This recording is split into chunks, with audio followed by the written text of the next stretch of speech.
Good morning to all. I am Shruti Gupta and welcome to Suresh Gyanvihar University.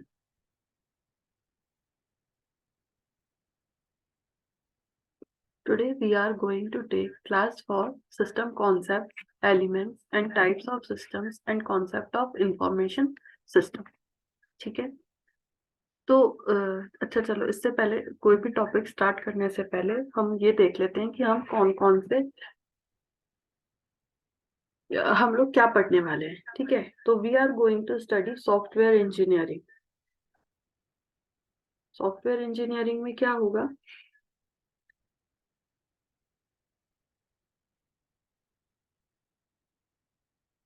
नाम से कुछ समझ में आ रहा है? यहाँ पर कुछ थोड़ा ऑडियो का इशू चल रहा है, पर अभी थोड़ी देर में ये ठीक हो जाएगा। ओके, तो सॉफ्टवेयर इंजीनियरिंग क्या समझ में आता है? सॉफ्टवेयर इंजीनियरिंग बेसिकली वो इंजीनियरिंग है, या इस इंजीनियरिंग मतलब इस सब्जेक्ट के अंदर वो चीजें इंक्लूड होंगी लाइक कि सॉफ्टवेयर को किस तरह से डिजाइन किया जाता है, किसी भी सॉफ्टवेयर को क्या क्या उसमें फेजेस की रिक्वायरमेंट होती है, किस तरह से हम उसमें वर्किंग करते हैं, या सिस्टम। ठीक है, तो सबसे पहले हम लोग सिस्टम की बात करें कि व्हाट इज बेसिकली सिस्टम। ठीक है, सॉफ्टवेयर इंजीनियरिंग में सबसे पहले आता है सिस्टम कॉन्सेप्ट। तो सिस्टम कॉन्सेप्ट में सिस्टम क्या होता है हम लोग देखते हैं। तो a system is a group of inter related components working together toward a common goal by accepting inputs and producing outputs in an organized transformation process. ठीक है, तो क्या हो गया? सिस्टम हो गया आपका एक inter related components working together toward a common goal. मतलब किसी भी गोल को फुलफिल करने के लिए जो इंटर रिलेटेड आपस में कनेक्टेड कंपोनेंट्स होते हैं उसको एक तरह से सिस्टम बोला गया है, लाइक इनपुट एंड आउटपुट। ठीक है, किसी भी आउटपुट को गेन करने के लिए, रिसीव करने के लिए इनपुट्स दिए जाएंगे। किसको दिए जाएंगे? जिस भी चीज को दिए जाएंगे उसको एक सिस्टम बोला जाएगा। ठीक है, तो by accepting inputs and producing outputs in an organized transformation process। ठीक है, किसी भी चीज को इनपुट दिया जाता है और आउटपुट गेन किया जाता है, तो आउटपुट किस चीज से मिलेगा हमें? उस पर्टिकुलर इनपुट पे वेरियस प्रोसेसेस परफॉर्म करने से, जिससे क्या होगा? वो आउटपुट में या हमारे यूजफुल डेटा में वो ट्रांसफॉर्म हो जाएगा, कन्वर्ट हो जाएगा। तो अब इसके लिए क्या क्या चीजों की नीड रहेगी? components and their attributes, system structure, relationship between components. अब इसमें क्या होगा? सिस्टम स्ट्रक्चर मतलब जो वेरियस कंपोनेंट्स हैं उनमें क्या रिलेशन होगा, कंपोनेंट्स को किस तरह से डिनोट किया जाएगा, ये सारी चीजें इसके अंदर इंक्लूडेड रहेंगी। ओके, अब definition of a system.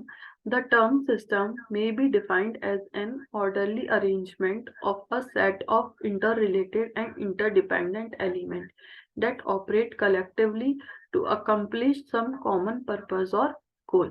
ठीक है, तो इसके लिए एक एग्जांपल लिया गया है ह्यूमन बॉडी। अब ह्यूमन बॉडी में क्या हो गया? वेरियस पार्ट्स होते हैं। ह्यूमन बॉडी को एक सोलो सिस्टम की तरह से कंसीडर किया गया है और इसके various parts as a component लिए गए हैं। लाइक सपोज हमें सिर दर्द हो रहा है, ठीक है, तो ये चीज ये कंपोनेंट में वर्किंग हो रही है, तो प्रोसेस होगी बॉडी के अंदर और पता चलेगा हेड के अंदर, ब्रेन के अंदर कि हाँ हमें हेडेक हो रहा है। ठीक है, तो ये एक तरह से सिस्टम हो गया जो कि वेन्स के थ्रू, वेन्स या नर्व्स क्या हो गई हैं, इसका नेटवर्क हो गई है। तो वेन्स के थ्रू ये मैसेज पहुंचता है हमारे माइंड पर कि हाँ, ब्रेन के पास ये मैसेज पहुंचता है कि हाँ हमें हेडेक हो रहा है। तो ये एक तरह से कंप्लीट सिस्टम हो गया है जो कि वर्किंग कर रहा है एज अ होल सोल, एक सोलो यूनिट की जैसे। ठीक है। और अगर इसी तरह से कंप्यूटर की बात करें, तो कंप्यूटर एक सिस्टम हो गया जिसमें इनपुट कई सारे डिवाइसेस अपने को पता ही है, लाइक कीबोर्ड, माउस। ठीक है। और आउटपुट क्या हो गया, आउटपुट डिवाइस क्या हो गया आपकी मॉनिटर। तो मॉनिटर पे कोई भी हमारा हम इनपुट देंगे उसका रिस्पेक्टेबल हमें आउटपुट मिलेगा। और जो भी इसमें प्रोसेसिंग होगी वो कहाँ होगी, सीपीयू और मेमोरी के अंदर। ओके। अब क्या होता है इसमें, जो डिफरेंट डिफरेंट चीजों की जरूरत होती है, कंपोनेंट्स की जरूरत होती है, क्या हो गए। First is input. Input is what the data receives to process a certain output. Okay. Output क्या हो गया, what goes out from the system after being processed is known as output.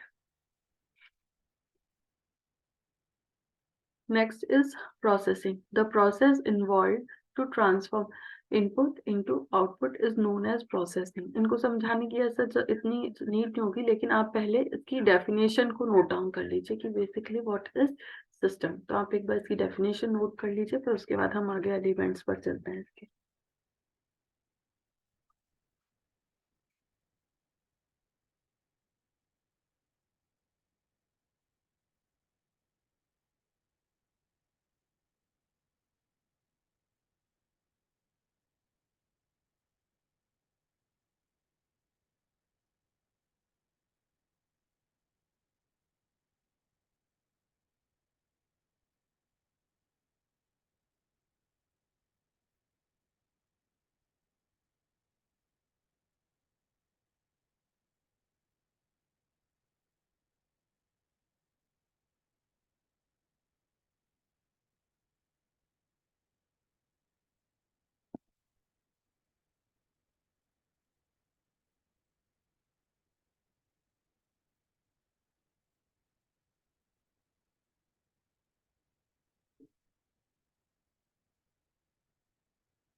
चलिए, कर लिया होगा आपने नोट।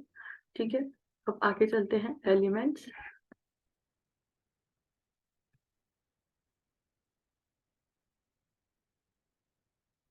ठीक है। ये आपका एलिमेंट्स है,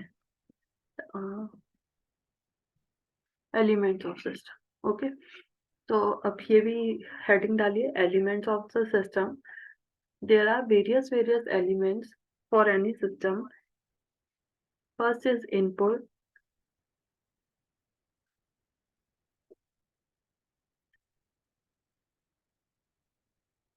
Input is what we give to system to produce a certain output. इसी तरह से out, next is output. Output goes out from the system after being processed. ये भी नोट डाउन कर लीजिए आप।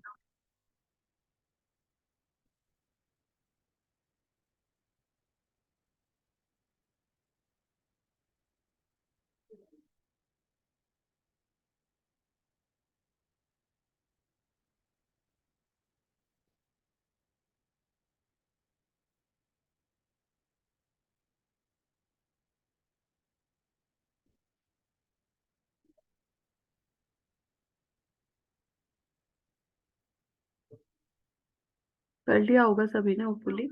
Now next is control. In order to get the desired result, it is essential to monitor and control the input, processing and the output of the system. This job is done by the control. ठीक है, अब किसी भी system को input दे दिया गया है और उसके रिगार्डिंग जो भी उसकी रिक्वायरमेंट है, अकॉर्डिंग टू दैट उसके बेसिस पर प्रोसेसिंग होगी और उसी के रिस्पेक्टिव फॉर्म में हमें आउटपुट मिलेगा। ठीक है, अब ये सारा जो है ये एक कंट्रोल्ड मैनर के अंदर होना चाहिए। ठीक है, अगर कंट्रोल्ड मैनर में नहीं होगा तो ऐसा हो गया कई by chance A plus B is equals to C देना है, लेकिन वो कहीं पहले कर दे ए प्लस बी, मतलब वो सीक्वेंशियल फॉर्म में नहीं होगा, सिंक्रोनस नहीं होगा, ये कंट्रोल मैनर में होना चाहिए। कहीं ए प्लस बी दे दिया साथ ही साथ दूसरा इनपुट भी दे दिया तो कहीं पता चले पहले वो ए प्लस बी की जगह बी सी प्लस डी कर दे। ठीक है, तो इस तरह से ये सारा कंट्रोल मैनर में होना चाहिए। Okay, now next is feedback boundaries.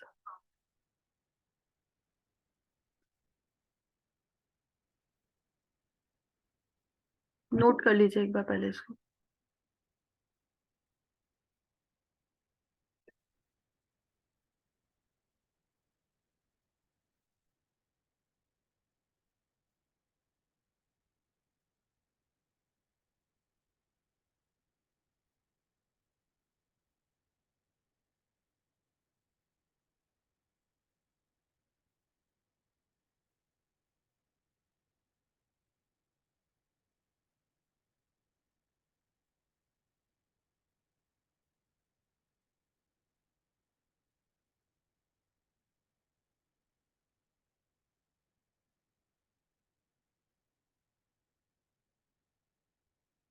अब फीडबैक क्या रहेगा? फीडबैक होगा आपका कि जैसे हमें चाहिए 2+3=5, ये हमारा स्टैंडर्ड आउटपुट है कि ये तो फिक्स है कि हाँ ये चीज तो आएगी। तो feedback, the output is checked with the desired standards of the output set and the necessary steps are taken for achieving the output as per the standard. ठीक है, तो फीडबैक का क्या मतलब हो गया कि जो भी हमारा आउटपुट आया है वो हमारी रिक्वायरमेंट के अकॉर्डिंग आया है कि नहीं आया है, जो भी हमारे स्टैंडर्ड्स हैं उस पर्टिकुलर आउटपुट के लिए उससे हम मैच करेंगे कि हाँ हमारा फीडबैक सही आया है, सॉरी हमारा आउटपुट सही आया है। तो इसके रिगार्डिंग हम जो भी उनको बात बोलते हैं that is called feedback. Okay, तो it helps to achieve a much better control in the system. तो फीडबैक से क्या बेनिफिट होता है कि इससे ना जो कंट्रोल्ड फॉर्म के अंदर जो प्रोसेसिंग होती है किसी भी इनपुट पर और उसके बेसिस पर जो आउटपुट मिलता है, तो ये सारा जो प्रोसेस है ये पूरा एक बहुत ही ठीक तरह से काम करता है। ठीक है, next is boundaries. The boundaries are nothing but the limit of the system. अब बाउंड्रीज क्या हो गया है? Setting up boundaries helps to for better concentration of the activities carried in the system. अब बाउंड्रीज क्या हो गया? बाउंड्रीज एक तरह से हो गया कि किसी भी सिस्टम के अंदर लिमिटेशन लगा दी जाती है। लाइक सपोज कि जैसे कंप्यूटर की बात करें तो कंप्यूटर में आपने डेटा टाइप्स एक वर्ड सुना होगा। डेटा टाइप्स के अंदर क्या होता है? वेरियस वेरियस जैसे हम लोग अगर नंबर की बात करें तो उसमें इंट होता है। ठीक है, अगर हम लोग अपना नंबर ये कैरेक्टर की बात करें तो एक वेरकेर करके डेटा टाइप होता है। मतलब ये क्या होता है, एक लिमिट कर दी है कि इंट जो डेटा टाइप है उसके अंदर आपका सिर्फ नंबर्स को, वो इंटीजर नंबर्स को ही लेगा। अगर आप उसमें अल्फाबेट्स को लेना चाहते हैं तो वो उसको इंक्लूड नहीं करेगा, वो आपको एरर शो कर देगा। तो बाउंड्रीज लिमिटेशन फिक्स कर दी है हर सिस्टम के अंदर हर चीज के लिए, जिससे क्या वो अपने पर्टिकुलर वर्क के ऊपर कंसंट्रेशन के साथ काम कर सके। कंसंट्रेशन मतलब कि क्या हो गया यहाँ पे कि पूरे मतलब जो भी काम करना है वो उसी पर फोकस करे। यूं नहीं कि वो साथ के साथ उसमें अल्फा, जैसे हम लोग अगर 3+4 करना चाहते हैं तो यूं नहीं कि वो 3+4+A भी लगा दे, जिससे क्या होगा, कंफ्यूजिंग स्टेट जनरेट हो जाएगी और उसको कुछ समझ नहीं आएगा। ओके,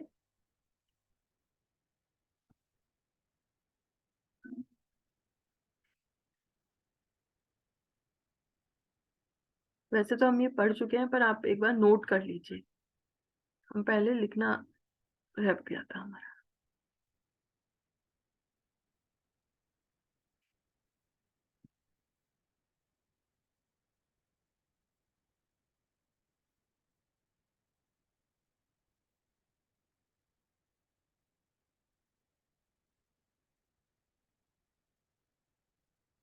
आ रहा है स्लाइड्स की फॉर्म में? नहीं आ रहा है। ठीक है चलो, वैसे ही पढ़ते हैं हम अभी।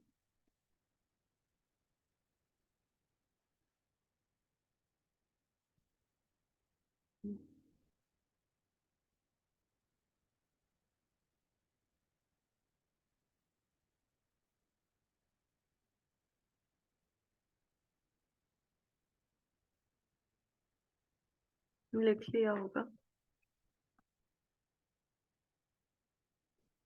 This is our formal information system, informal system, management information system.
ठीक है, तो आज के लिए ये इतना काफी है। नेक्स्ट क्लास में देखते हैं हम अब क्या करते हैं। Okay, thank you.